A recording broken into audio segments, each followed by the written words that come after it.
The American Theater Wing and the New York Public Library for the Performing Arts bring you the American Theater Wing's Guide to Careers in the Theater.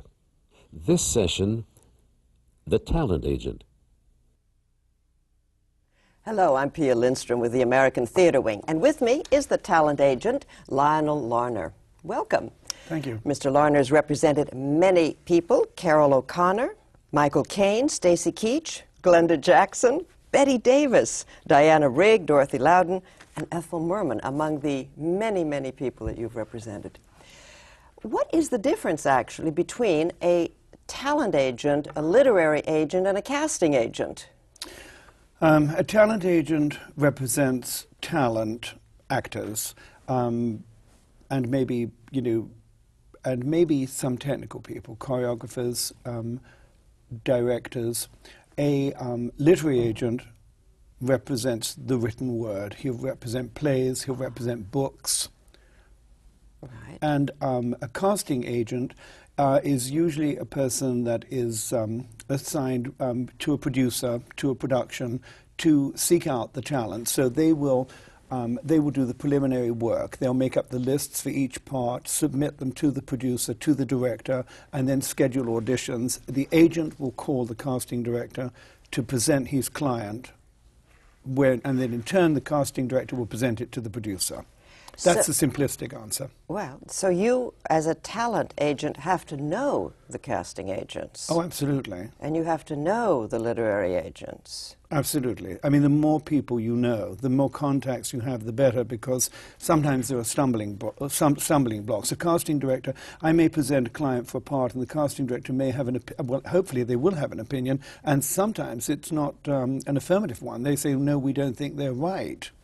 And I was taught by a great mentor, and he always said, if I, as an agent, would think my client wasn't right, he would say, don't be a genius. Let the director or the producer, make that decision. So if there's a ballpark where they could be right, and sometimes you can do it in an interesting way. If you're a creative agent, sometimes you can see a role and say, wouldn't it be interesting to play that with a man? Wouldn't it be interesting to play it ethnically? And a lot of that is happening now, but otherwise it can be very rigid. Part written for a character 30 to 40, blonde, blue-eyed. You could end up, with something totally different, with some creative casting. You represent actors, you Right. said, and you represent designers as well, like a set designer? I have represented set designers, yes. And directors? I have represented directors, and I've represented costume designers. Well, what exactly do you represent when you represent a person? Well, for instance, I was representing Honor White, the choreographer, and she had done Half a Sixpence. And when they were doing MAME, Bobby Fryer called me and asked me if he could meet with Honor to do... And who was Bobby Fryer? Robert Fryer was a producer. Okay. With a lot of hits, and he was doing MAME, and of course no one had any idea what kind of success that would be like. And he asked to have a meeting with Honor, and we went over and we met. And Honor said, "Who is going to direct?" And he said, "Well, we haven't set the director, Honor. Is there anyone you like working with?" And she had just worked with Gene Sachs in Half a Sixpence, and that's how that happened. So when you would say, what do I represent? When a producer is doing a play, he would call me, or whichever agent, and say, you make contacts, you make friends, they feel comfortable with your ideas. Often, I built my reputation on saying, look, I don't have a client that's right, I don't want to waste your time, but if I were producing this play and I could have anyone in the world, I would get so-and-so represents them. And they say, oh, gee, Lionel, that's really terrific of you, but it paid off, because they would call me again. Then when they would call me, they would say, well, we're doing, such a play, we want to send you the play, and then I'd read the script, and then I would call up and say, I have got some ideas, and I would mention my various clients for the parts, and say who's directing. If they didn't have a director, I'd recommend one of my directors. And the important thing is to get involved. You have to get involved, with the production. you negotiate their salary. Is What there do you mean? something else? You negotiate how much money each person is being Well, it's paid. it's very detailed. I mean, once you're fortunate and you get your client the role, then the next thing that happens is you either talk to the producer directly, and it depends which medium you're working in. You know, whether it's film or theatre or television. The business has changed so much. In the old days, you'd sit down directly with Otto Preminger or Robert Rossen, and you would negotiate right across the table with them for your client. The producers. The producers.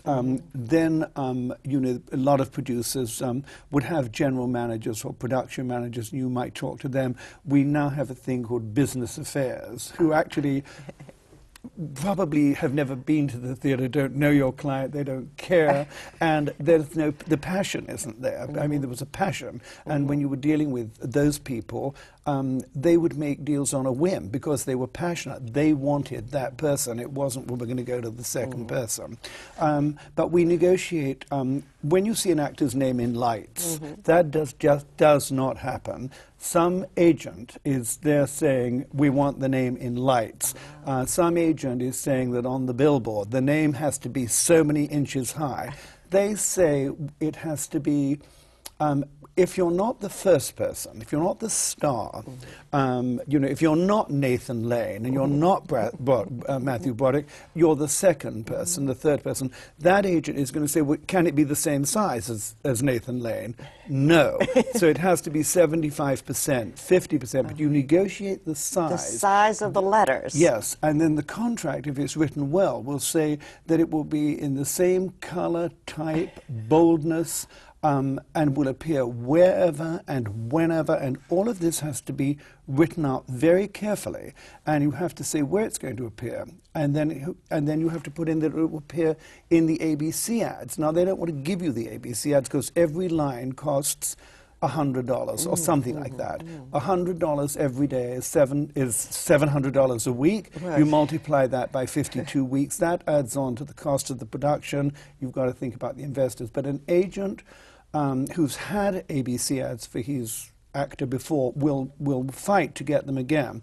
Also, once you get an actor above the title, you really don't want to see your actor go under the title. I always, with my clients that I was building, would go for and with. And when I got them above the title, I had them so established it was, you're never going below the title again. So that's a big issue, above the title of the play or below the title of the play. Well, yeah, I mean, I once had an actor call me and say, you know, he was very upset because he was third under the title and he should have been second. And I was actually leaving for Europe because my mother was about to have a leg amputated. And I was so angry with him calling me because he knew the sentence. And I said, you know, at the end of the day, they're going to come out and say you were very good or you weren't very good, but they're not going to say you were third and you should have been second. But it's negotiated. The dressing room is negotiated. Who gets the first star dressing room? Who gets the second star dressing room? Or if it's a film, whether or not you have a Winnebago. You know, all of those things are negotiated. Ladies have approval of their hair. Ladies have, if you're a star, I mean, this doesn't happen to, you know, the person that, you know, gets their first job. This all comes later. But a star has approval of photo approval. This is all negotiated. How much they're going to get a week, how long they're going to be in the play. You know, the run of the play, I mean, a year, 18 months, I mean, 6 months. Big stars sometimes don't want to do long runs, but with the economics, they have to stay in the play in order for the producer to recoup. And, but how long, how many months is all part of the negotiating? I mean... So you have to be a diplomat. Well, you are a bridge between two egos, the ego of the producer, the ego of the client. And yet, I think being a diplomat helps in absolutely everything. Well, what are the other qualities, as you look around and see other talent agents, what kind of people become talent agents? What kind of people? Well, I think people become who have a love, a passion for the business. You know, maybe they wanted to be an actor, and you know, then find that they're not good enough to be an actor, but they have other qualities, nurturing qualities. I think that you have to have a tremendous amount of patience, and you know, your mother, father, you know, your confessor, your everything to your, you know, to your client. And I think that people that love the business, love to be in the entertainment business, become agents. You mentioned nurturing. Don't you have to be tough too?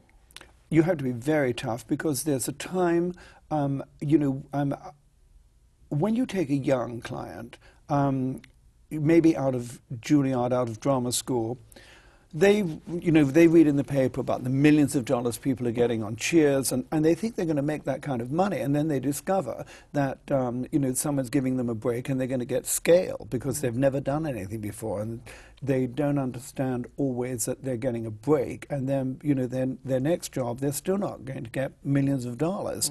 And you know, I had a situation with a young girl who was very inexperienced. I mean, and she got a lead in a major musical, and she really thought she was going to get $20,000 a week. And what she didn't understand is that she should have paid them, you know, but that wasn't the attitude. The attitude was, I was called back out of 200 people, and she did get a significant amount of money, but she was very difficult about it.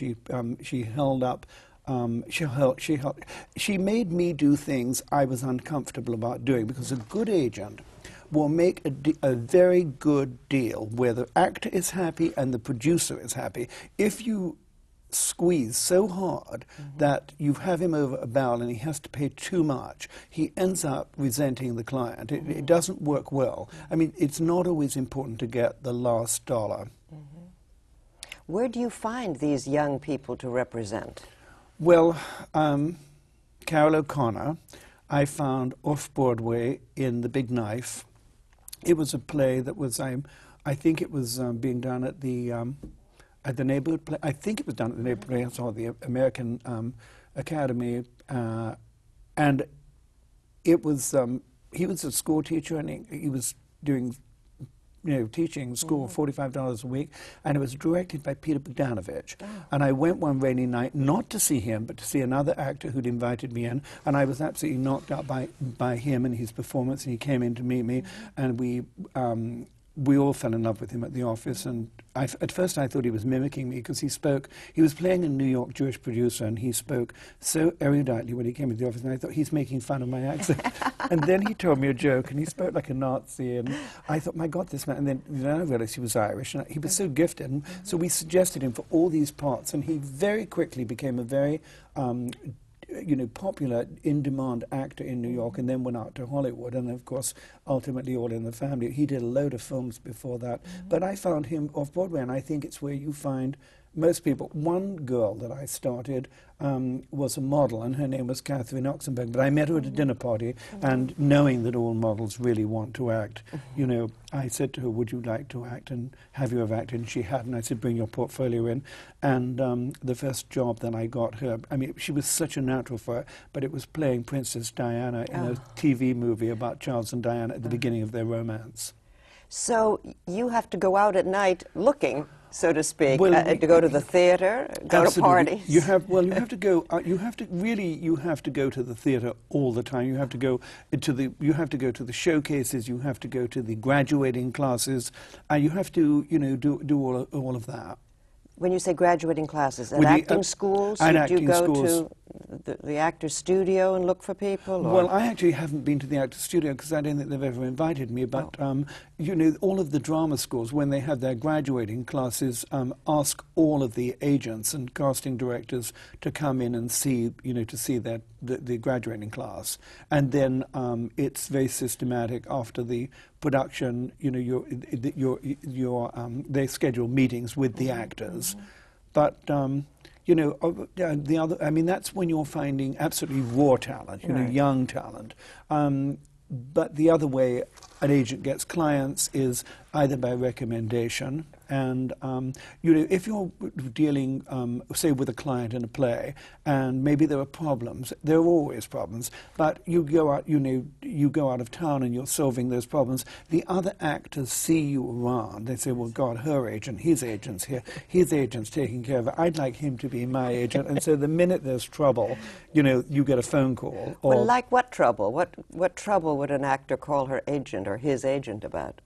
they're taking away one of my lines. They're taking away my song.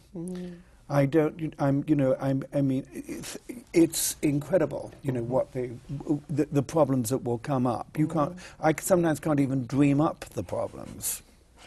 Taking away one of my lines is a big one. That's the big one. And It is what a big can you one. do about that? Why were you? Well, there isn't very much that you can do about it. I mean, there really isn't. You can just smooth ruffled feathers, and it really depends upon who the client is. If it's Ethel Merman, you can do a lot about it, because she could get a sore throat very quickly. I see. You see, another thing is, and sometimes, like, another thing we didn't talk about what an actor does. A big star has a dresser. A dresser costs money, costs the production money. A younger star would not necessarily have a dresser. She has to dress herself. She has to dress herself. Now, if you were trying very hard to get your client a job and they were fighting you on the dresser, the oldest thing in the world is you'd say, "Look, I know you've got 19 changes in the first act. Just accept this contract," because they'd sit there saying, "No, I can't do it, I won't do it." And you say, "You can't lose this job, so do it. You're just going to be late. You're just going to be late for one of your entrances." And a dresser appears like that. The next day, you've got a dresser. So, you know, it's those things. You have to be a little tricky then. Oh, absolutely. you One have of to the be tricky. qualities Oh, yes. of an agent is to be a little tricky. A little tricky, A little absolutely. tricky. Yes, yes. It also sounds like you have to have intimate knowledge of the business to know these things. I think, look, experience in everything helps. And when you're a neophyte, obviously that wouldn't occur to them. But an agent, well, Hollywood agents, New York agents. A very famous Hollywood agent was called up and asked about a very famous actor for The Three Sisters, and he just wouldn't do it because it was called The Three Sisters. He had no idea even what The Three Sisters was. But I mean, my background was very strongly in theatre, so. When a Shakespearean play, an Ibsen, a classical play, Chekhov,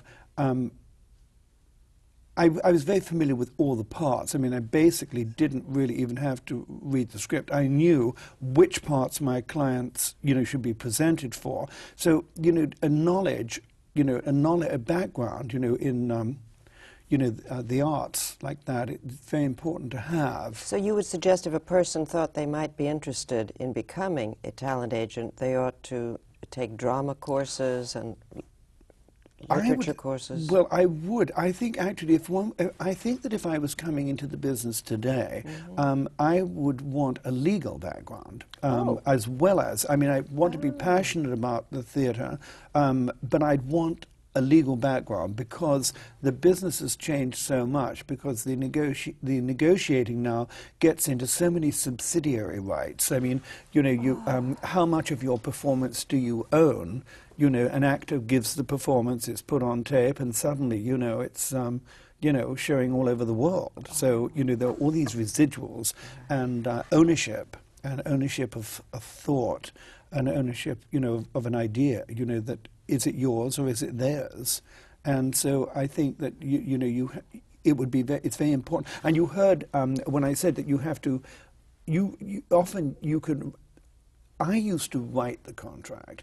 Now I think a lot of people send the contract, but you nevertheless have to review the contract.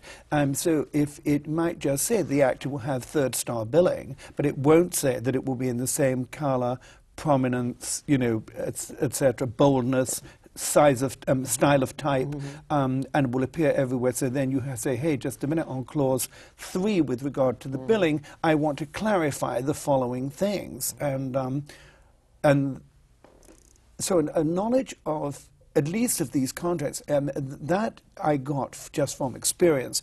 But if I was starting out, I would want a legal background. Do you have to be a lawyer or just take some courses in contracts? Well, I think to take a general law course would not be a bad idea, but certainly just have a knowledge of entertainment law would be, take courses in that. But I think it would be a huge help. Accounting? Accounting would be excellent too, because you certainly have to deal, with figures. I don't have much counting skills. I just went for big numbers.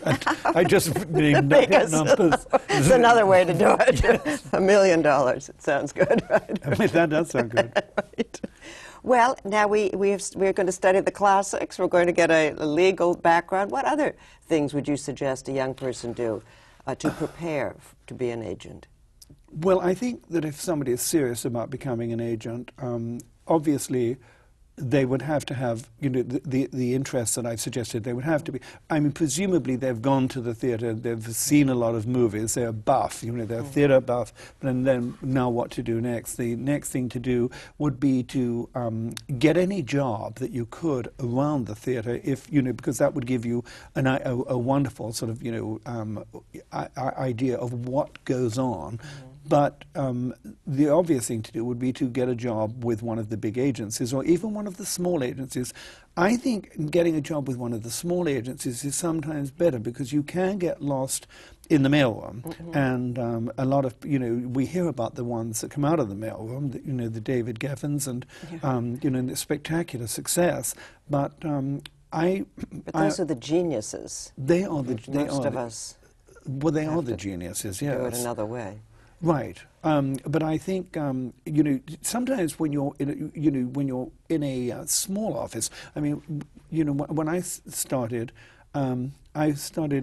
with an agency in England that represented a theatre, but they also had vaudeville acts, and I answered the phone and I typed there was a vacancy list. A list went out each week telling you who was available, the acts that were available, which weeks they were available, which weeks they were vacant. It went out to like a vaudeville circuit, and it would say acts like jugglers and dog acts. We had Caroline in his Canine Comedians, Don Felipe Marta, Peppino in his Miniature Circus.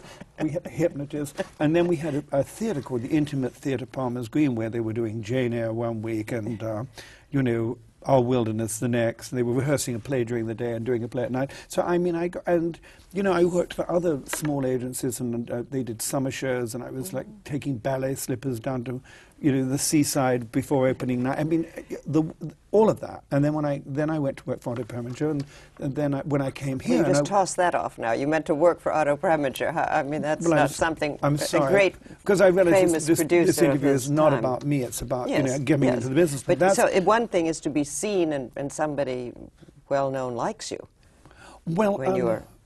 Well, I wrote him a letter. Yes. I mean, I was working for a television company in London at this point, and he was coming to England to make St. Joan, and I wrote him a letter, and it was a very simple letter. I said that I knew he was coming to England to make the movie of St. Joan with Gene Seberg, and that I could type and drive a car. Thank God he never asked me to drive him, but I could type and drive a car, and that I was familiar with actors, and if I could help, And then he called me and interviewed me, and he hired me, and I said, who will I assist? Because I'd never been a casting director. And he said, what do you mean? You will be the casting director.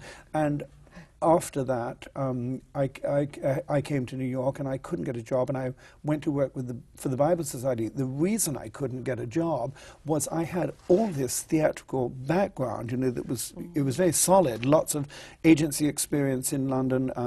I'd worked for a commercial television company. I worked for the BBC, Otto Preminger, and when I came here, I was overqualified, and so regular jobs wouldn't hire me. And finally, I got a job with a very good independent agency.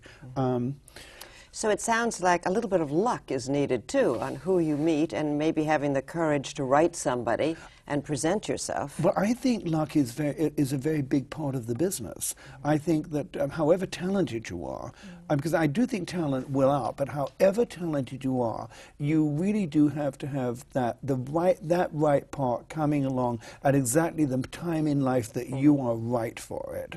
You know, you've just got to be. I mean, parts are written for people like Ethel Merman, but when a part comes along, and it's like, God, I could have played that part 20 years ago, or I could have played that part 10 years from now. But you've got to be just that, and you've got to be there. You've got to have the agent that's going to get you in. Now, that's another thing.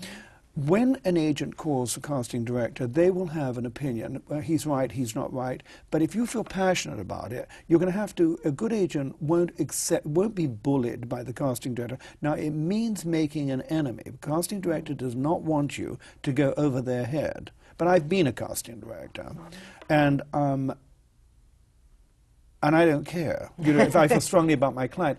And I actually had a producer tell me that my client, and I'll tell you the client, it was Sam Levine, and it was the Sunshine Boys, and I called Manny Eisenberg, who I know's done one of these interviews, and he said, Lionel, if he was the last actor in the world, I wouldn't hire him. I had a fight with him. I took him up on charges, and I said, but, you know, and he said, no, save your voice, I won't use him.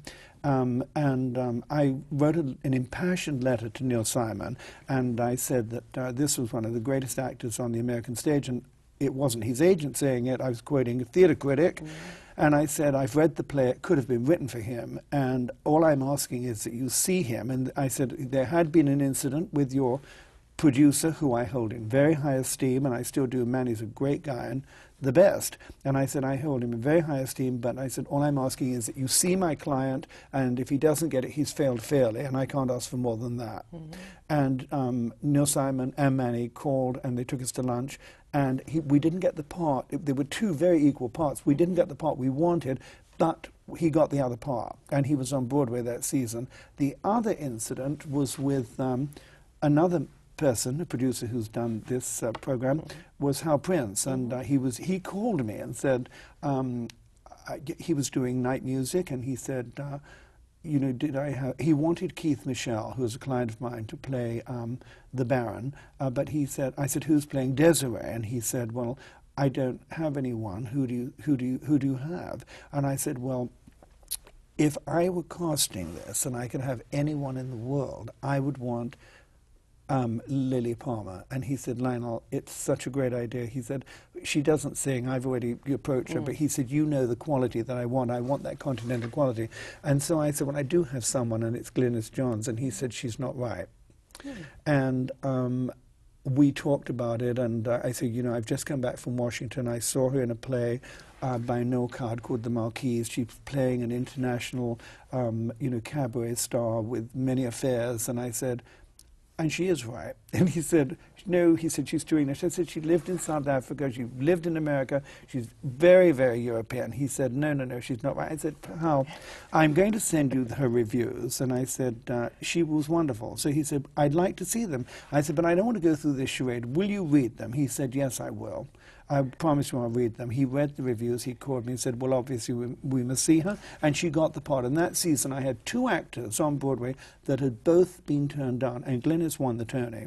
So persistence sounds like a quality one needs. You don't give up. Well, if you really feel passionate that your client could do it, and you know, you don't give up. I mean, sometimes a client has a job and it's not going well, and this happened, you know, with Carol O'Connor on his last series on Heat of the Night, when he was very unhappy about you know, a situation, and it wasn't going to work, and we had a meeting with Brandon Tardikoff, and they said, if you're that unhappy, we're going to get Ernie Borgnine. And Carol said, well, he's a fabulous actor, and he's played this, not Ernie Borgnine, oh God, Rod Steiger, Ah. and who'd played it in the movie, and he said he's wonderful and you should get him. And I never stopped talking. I mean, I phoned from the airport, I phoned Carol, I called, Freddie Silverman. I just did not stop talking. I called his wife helped me. I called Carol's wife, I called Carol, and finally somebody said yes, and it went on to become a big. But you have to, just be tenacious. Like you have to be like a pit bull with a bone. Well, what are the tools of your trade then? It sounds A like mouth and a telephone. So you're always on the phone. The phone is a very big part of it. The tools of the trade really are a phone, an eye. You have to have an eye for talent, too. I mean, that's the thing that separates us. How do you develop an eye for talent? I think it's, I think that's something, which is like, somebody who has style sense, somebody, puts on clothes and looks wonderful in them, and another person walking around looking at a rag bag.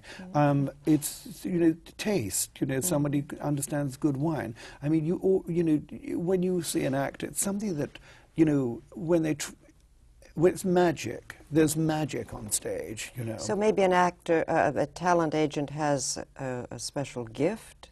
Can this not be learned? Well, they have to,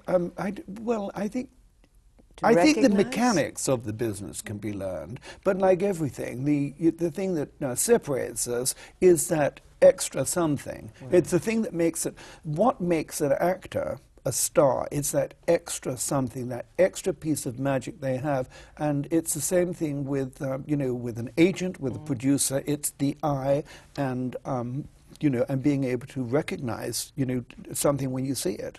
What makes an antique dealer look at a piece and say, that's very fine? Same thing. I noticed that you said we.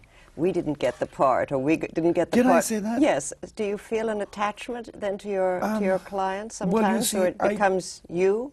Their success is very rewarding to me. It's very, very rewarding to me. And their failures really are my failures. I mean, I'm equally as upset. So I do feel it's very much a partnership. I feel that an agent very often gets blamed. I mean, when they get the part, they got it because they were so talented, and when they didn't get it, it was all their agent's fault. But in actual fact, I've had a lot of very loyal clients, and I do feel I think of us as a team. Is loyalty a quality that's needed for an agent? Do you need to be loyal to your clients? Well, I am loyal to my clients. I think that the business has changed so much. An agents, agents almost a four-letter word. It's like, lawyer, and I think the business has changed so much. There was when I first came into the business, Abe Lasvogel was running the William Morris office, and Abe Lasvogel said, you can steal from the other large agencies. It's very hard for a smaller agent. You take a young actor, you nurture them, you go through all the showcases, you go through all the minimum jobs, you get them to a point where they're interesting, and you might even get them a part, in a film, and at that point, the big agencies like Barracudas come down, they flood them with scripts, and they say to them, well, Lionel has been wonderful for you, but you've now reached a stage in your career when you really need blah blah blah, and basically a lot of that is crap, because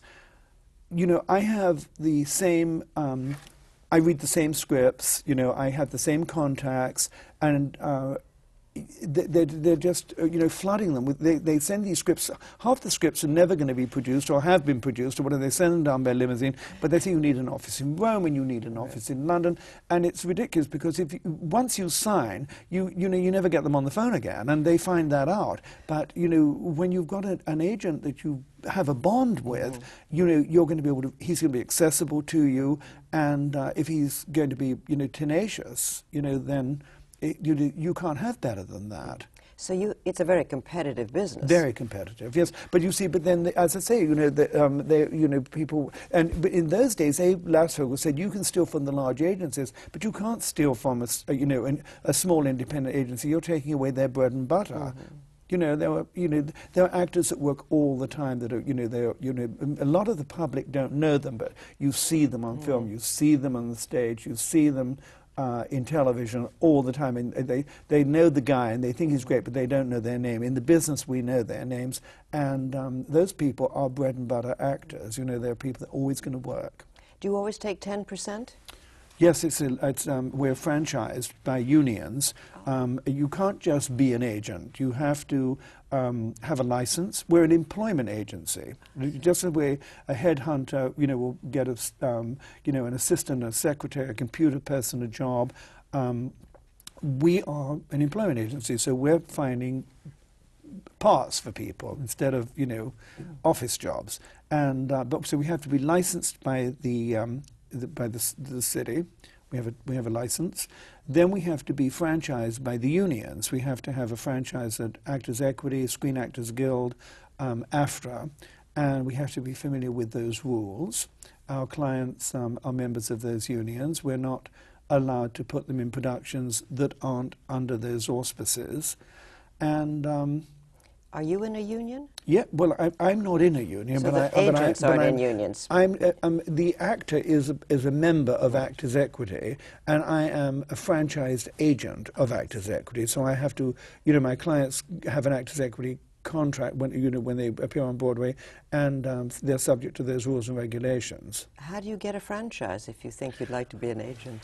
Well, you apply for one, and then they will, you know, SAG. You apply to you SAG? apply to SAG, you apply to Actors Equity, and you apply to AFTRA, and they send you the forms, and you fill out the forms. But I mean, they obviously will require, you know, I imagine some experience. I mean, in my case, I came from, I had several years with an agency as a sub-agent. The agency has the franchise. And in my case at Lionel Larner Limited, I have the franchise, and if I hire an agent to work in my office, he's a sub-agent. And that's what I was for many, many years with a large company. And then when I went on my own, everyone at Actors Equity and all those unions knew me, because frequently you have to call them. You frequently have to call and check on a ruling, or there might be a dispute, you know, with an actor. And you have to, you know, sometimes two actors get into a fight on stage. Oh, yes. And that can well, go... you've had experience with that.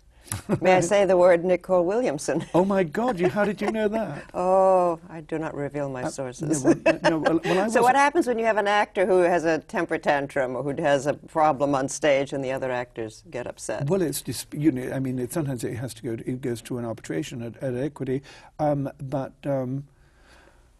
well, what happened in the case of, let's say, Nicole Williamson? That must have... Well, Nicole, when I was representing him, he slapped an actor on stage when he was doing Rex, but I wasn't representing him in those days. I represented him during his Hamlet. Okay. My experience with that was even more alarming, because it was opening night in Boston, and it was going so well, the producer had gone for a walk around the block, and he suddenly said, this is a load of crap, in the middle of one of the scenes, and threw a goblet across the stage and walked off stage. And the actors left the stage, and the curtain came down, and I ran back, and they said... Did somebody call you? I was sitting in the audience. I saw it happen. It was opening night. Oh, opening night. Opening night. Yes. And I ran back to the theatre. The stage doorman said, you know, you can't go in there. I said, no, absolutely I can. I'm his agent. And Nicole was sitting there with his head in his hand saying it was terrible. It was absolutely terrible. And the press were, you know, hounding at the door. And it was a nightmare. And there was a tour following this. I'm glad you brought this up, because I'd forgotten about it. But I said, Nico, you have to go out on stage and you have to explain to the audience what you're telling me. He had said that it was lousy. I really wasn't giving my best. The company was down, and I just wasn't giving my best. So, Nicole, I gave him some champagne. I calmed him down. I got the press to go away. I got him out on stage, and I mean, everyone was in total shock. I don't think it ever happened.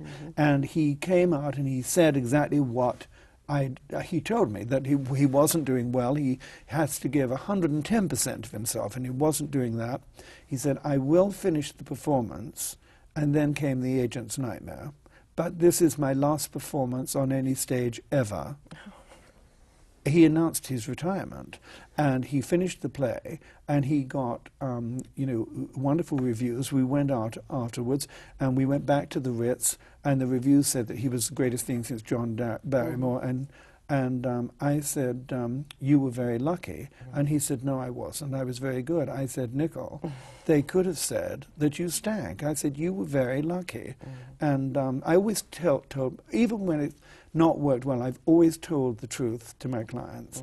And and then the next day, the press were actually, that night, were at the door, hammering at the door, and I said, look, you've got to give this man a break. He's just had this unbelievable breakdown. And I said, you've got to give him tonight. I said, if you will leave him alone tonight, I'll give you a press conference tomorrow at 12 noon at the Ritz. And so I called them gentlemen. I said, gentlemen, please understand. And they said, well, have you ever seen anything like it? And I don't know where this came from, because I was only in my 20s at the time. I said, if Maria Callas did this in Tosca, I said, you wouldn't be at all surprised, because an opera star's diva, they have temperament. I said, what is the difference between her playing Tosca, which she only plays, maybe 4 performances every 10 days, and my client, who is playing Hamlet 8 times a week, which he's been doing in England and has been doing on Broadway for 3 months. I said, he rehearsed a new Laertes this morning. He did an early television show. The man is exhausted. I said, what is the difference? And I said, you go away and we'll give you a press conference tomorrow. But where that answer came from, I don't know, because I didn't have it in my head. But what is the difference? I mean, he was exhausted playing a great role. So it sounds as though you have to be a psychologist to handle people. You have to be very quick mentally to come up with some good explanations for your client's behavior. Right, right. Well, I mean, I suppose all of those things that we have to be mother and father and little understanding about it all. So you're a career manager as well as an agent. Absolutely. I mean, agents technically get you a job and take 10%. They negotiate the contract, but then all those other things are the pluses. Those other things are the pluses. I mean, because basically you're working in a way in public relations as well. So you're a press agent, well, a mother, big a stars father. have all those people. They have a press agent, they have a business manager, but in a more intimate situation, more intimate office, we are all those things. What do you do about an actor who doesn't want to be typecast, who says, I'm tired of playing this sort of part, go and find me something else? That's the part you play for nothing. That's the part that you say, but that's the part when you push and push and push and push, and you get them, and then you can't make the deal that you would make for the part that they're really, established for. So you believe somewhat in typecasting, that people should follow along? I don't believe in it. I don't believe in it. Look, I think one of the the great examples is that Carol O'Connor played Archie Bunker, and at the same time, a few years later, was in a dramatic series called In the Heat of the Night. But I mean, he would have made a fantastic Willy Loman. It's to my dying day, I'm going to regret that I never got him Willy Loman. At some point in his career, but he was a fabulous actor. So an actor has to work. They have to work all the time, and sometimes they're doing something, they're very successful with it the way he was, and then you can't have those other opportunities as price. Describe a typical day. A typical day. Yes. When does it begin? Well, for a typical day begins by getting to the office, and the first order of the day is we now get something called breakdowns, and it's a service that only agents and managers can subscribe to, but it's delivered to the office, or it comes in on your computer, on your email, and it's a list of the television, the film, theatre, off-Broadway productions, who's producing it, who's directing it, when it rehearses, if it's a play, when it opens, so if it's a film, when it's going to be shot, the location, the choreographer, the director, and when the auditions are, then it lists, Aunt Katie, 45, alcoholic, funny, Uncle Bert, uptight business type, and Sally, 13 years old, or it might say, it's a black part, or it might say, submit ethnic types for this. But we go through those, and then we, look at our client list. If it's a big list, with me, I've always been able to do it in my head. But then you suggest your, you suggest your clients, and you send in either a written submission with a photograph, and why they need a photograph every time I don't know, but there's a picture and bio goes on for all of those things. So, I mean, a lot. If you've got a big list and there's a lot going on, those submissions, and they have to go up by the end of the day, because the sooner they get there, the better. And they can, in Hollywood, they go up by messenger. And here, I suppose some agencies send them by messengers, others mail them. Then, then you would follow up with a phone call. Did you get my list? I mean, this is the mechanics for, I work on a slightly different level because I have more established clients now, and frequently, I'm called about them, or I will call, and you can bypass that, but that is the day-to-day function, and then people might come in if you've gotten them job to sign the contract, and then you have to go over the contract with them. You make sure that they understand it. You might ask them to take it to their lawyer. You might take an actor out to lunch to discuss a problem. You might go out with a producer to discuss his needs. And then at the end of the day, you go to the theatre. So you go to the theatre almost every night? Well, I did. I mean, once you see everything, but there's always a showcase. There's always something. But I do go to the theatre. I'm on my way to London tonight, and I'm going to, when I get there, the day I get there tomorrow morning, I'm seeing Judi Dench in The Royal Family. Sadly, she's not a client, but I'm seeing The Royal Family. Maybe you can get her.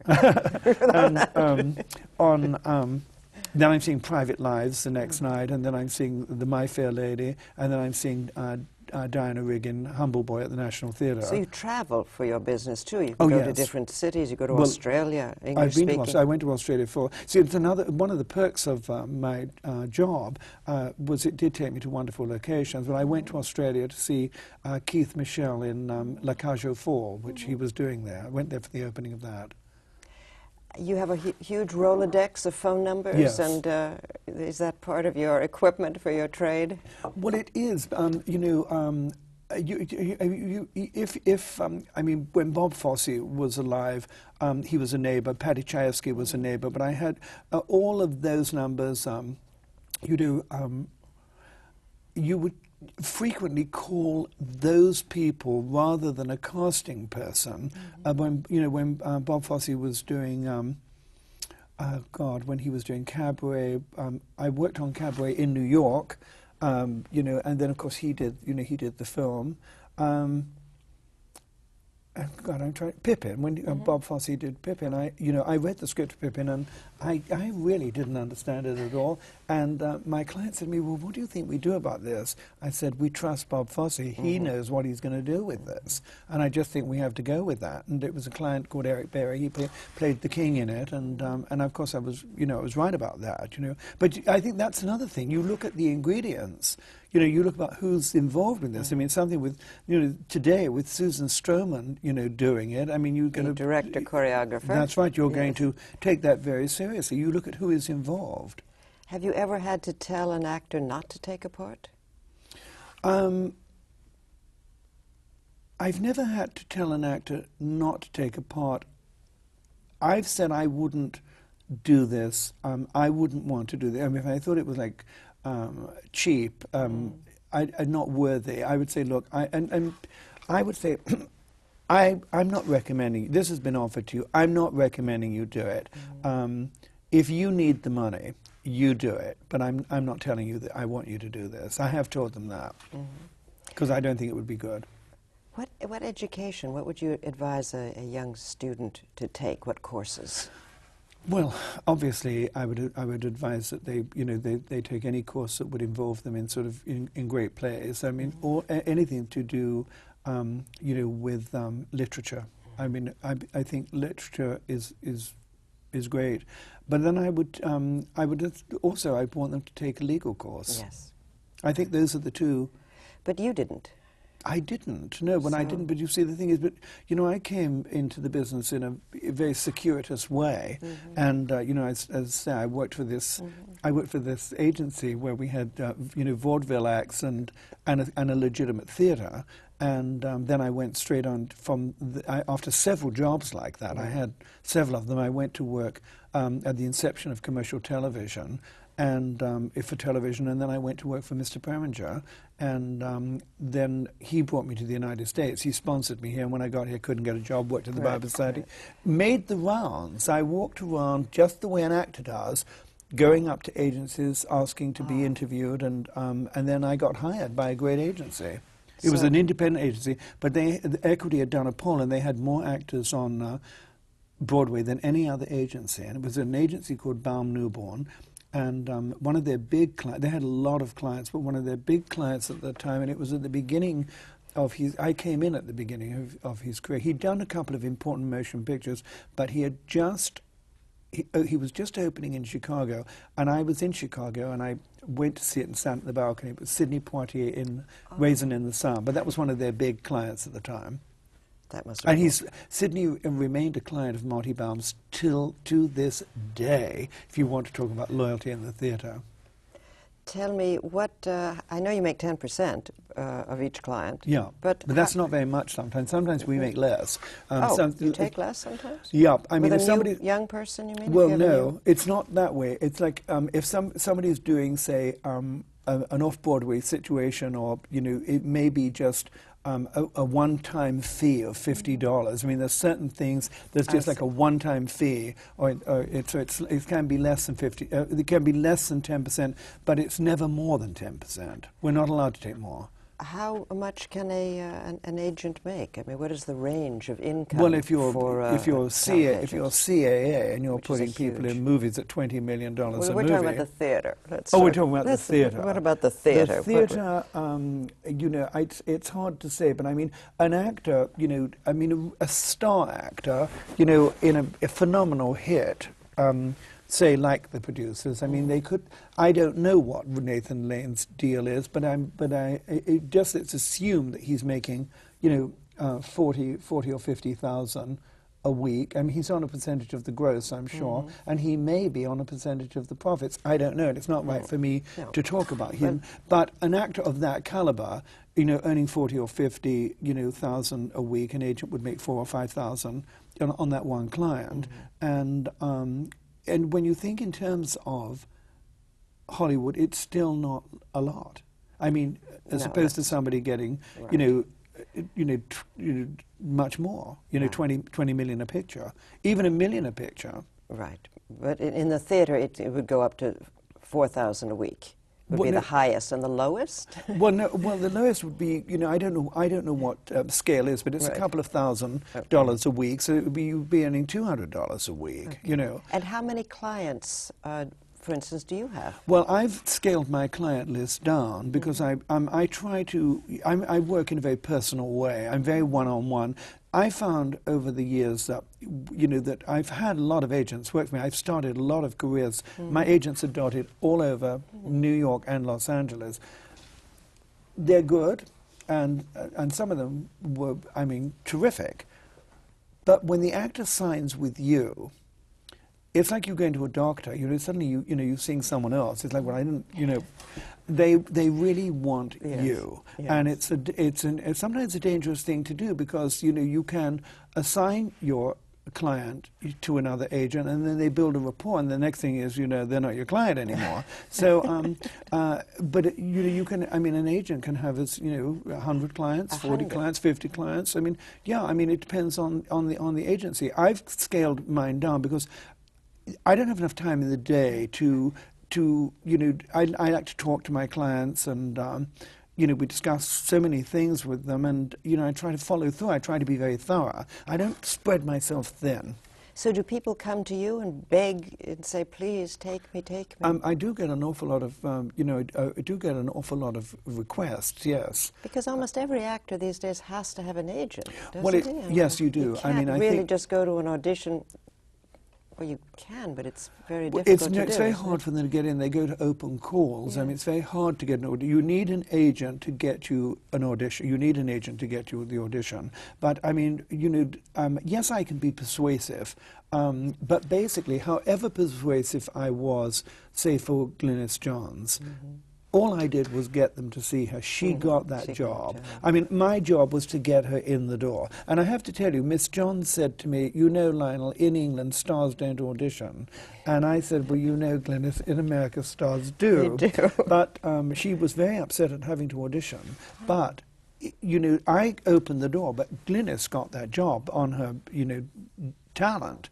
And but you do need an agent to get you in. It's very hard for an actor to get seen, you know, to get. And you see, the other thing an agent would do is if I find a new client, then I call up the casting directors that I know, and I say, look, I've signed this new client, and they're wonderful. And it's the casting director's job to keep themselves familiar with all the new people coming into the business, and you know, and of course, sometimes when they're looking for young people, there can't be a lot of experience there. You know, they're looking for, you know, 16, 17-year-old girl or boy, but, you know, you meet someone.